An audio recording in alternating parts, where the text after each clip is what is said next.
अनुरोध कर आज प्रतिष्ठा दिवस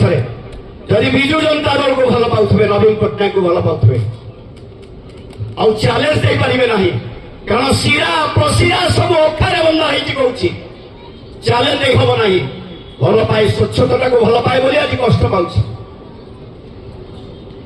तेणु आशा करुच्ची अनुरोध करुच्ची आपण माध्यम नवीन पट्टनायक जड़े भल मनीष भूभली भाव कार्यक्रम करी क्षमता को नवा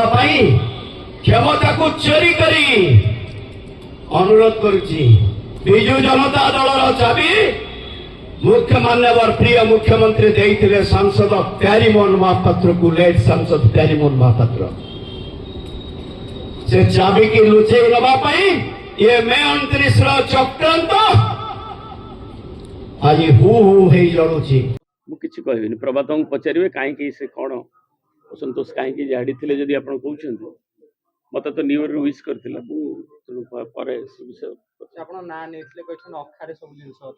अखाड़ा खोली दौना अखा कौन से विषय आम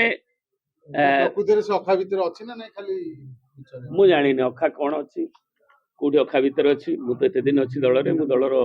जड़े फाउंडर मेंबर प्रतिष्ठाता सभ्य अखारे से जानी से ही कहे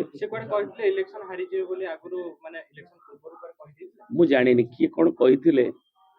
आमर जड़े सान भाई कौन से कही कि भविष्यवाणी कौन करते कौटी साधना करी कौन से भविष्य प्राप्ति होते मुझे विषय मतामत देवी कहीं दल में समस्त को नहीं चलवा किंतु दलर मु केवल एति देवी जड़े बड़ भाई हिसाब से समस्त को लेकिन कि दलर जड़े कर्मी हिसाब से दलर आभिमुख्य समस्ते आमको निजे आम संयमता रक्षा करी सांगठनिक भाव में समस्त को एकाठी कर पराकाष्ठा रही नेतृत्व मान रही भी रही आम समस्ते आगू को जीवा से तो अबुझा लोक नुह